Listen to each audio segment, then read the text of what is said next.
Le chapitre 4. Chapitre 4. Il est parti?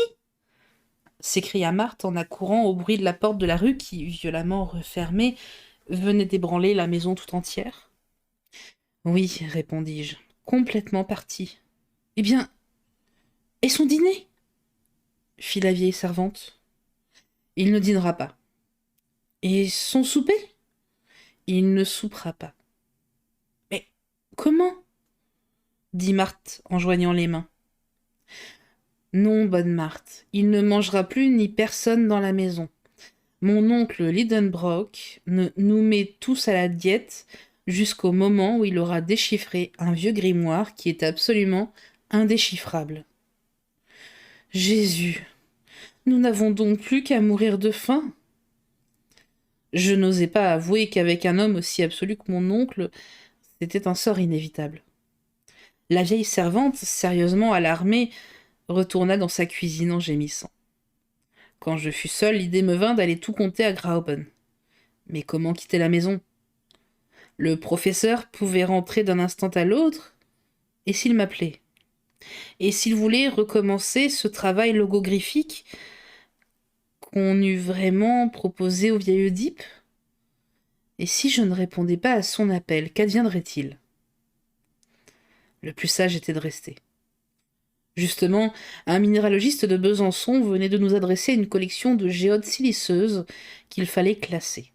Je me remis au travail, je triai, j'étiquetais, je disposais dans leur vitrine toutes ces pierres creuses, au-dedans, desquelles s'agitaient de petits cristaux. Mais cette occupation ne m'absorbait pas.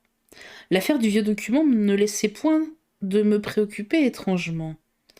Ma tête bouillonnait, je me sentais pris d'une vague inquiétude. J'avais le pressentiment d'une catastrophe prochaine.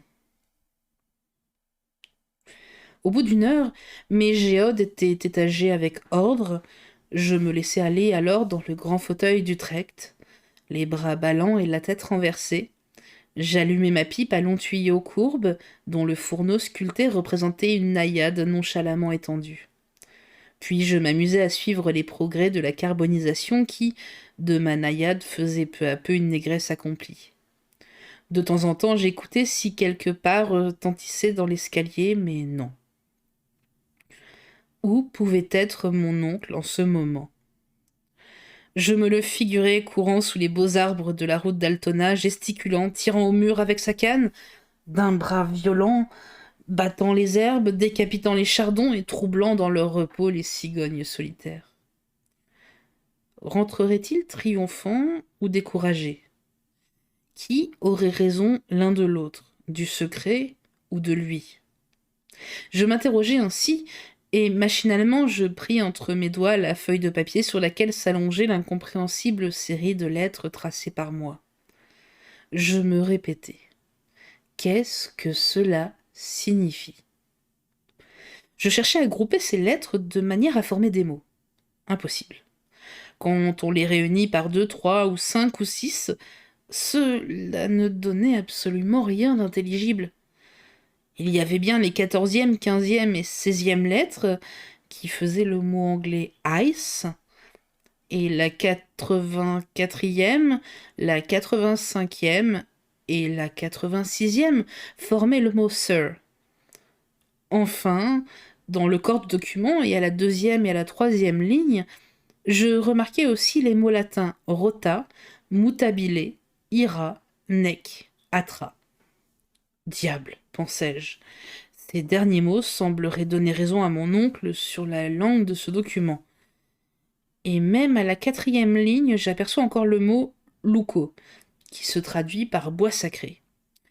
Il est vrai qu'à la 3e, on lit le mot tabiled de tournure parfaitement hébraïque, et à la dernière, les vocables mer, arc et mer, qui sont purement français. Il y avait là de quoi perdre la tête. 4 idiomes différents dans cette phrase absurde. Quel rapport pouvait-il exister entre les mots glace, monsieur, colère, cruel, bois sacré, changeant, mer, arc ou mer? Le premier et le dernier seuls se rapprochaient facilement. Rien d'étonnant que dans un document écrit en Islande, il fût question d'une mer de glace. Mais de là à comprendre le reste du cryptogramme, c'était autre chose. Je me débattais donc contre une insoluble difficulté. Mon cerveau s'échauffait, mes yeux clignaient sur la feuille de papier. Les 132 lettres semblaient voltiger autour de moi comme ces lames d'argent qui glissent dans l'air autour de notre tête lorsque le sang s'y est violemment porté. J'étais en proie à une sorte d'hallucination. J'étouffais, il me fallait de l'air. Maintenant. Je m'éventai avec la feuille de papier dont le verso et le recto se présentèrent successivement à mes regards.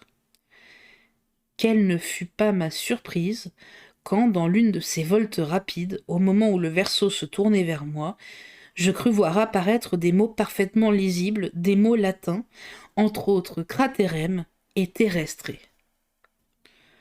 Soudain, une lueur se fit dans mon esprit. Ces seuls indices me firent entrevoir la vérité. J'avais découvert la loi du chiffre. Pour lire ce document, il n'était même pas nécessaire de le lire à travers la feuille retournée, non. Tel il m'avait été dicté. Tel il pouvait être éplé couramment. Toutes les ingénieuses combinaisons du professeur se réalisaient. Il avait eu raison pour la disposition des lettres. Raison pour la langue du document également. Il s'en était fallu de rien qu'il pût lire d'un bout à l'autre cette phrase latine. Et ce rien, le hasard venait de me le donner. On comprend si je fus ému. Mes yeux se troublèrent. Je ne pouvais m'en servir. J'avais étalé la feuille de papier sur la table. Il me suffisait d'y jeter un regard pour devenir possesseur du secret. Enfin, je parvins à calmer mon agitation. Je m'imposai la loi de faire 2 fois le tour de la chambre pour apaiser mes nerfs, et je revins m'engouffrer dans le vaste fauteuil. Lisons, m'écriai-je après avoir refait dans mes poumons une ample provision d'air.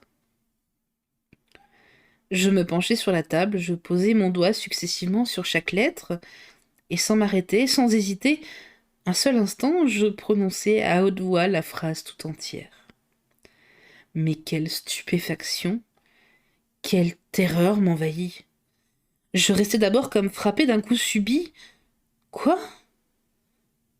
Mais ce que je venais d'apprendre s'était accompli. Un homme avait eu assez d'audace pour pénétrer. Ah ! M'écriai-je en bondissant. Mais non, mon oncle ne le saura pas. Il ne manquerait plus qu'il vînt connaître un semblable voyage. Il voudrait en goûter aussi. Rien ne pourrait l'arrêter. Un géologue si déterminé. Il partirait quand même, malgré tout, en dépit de tout, et il m'emmènerait avec lui, et nous ne reviendrions pas. Jamais.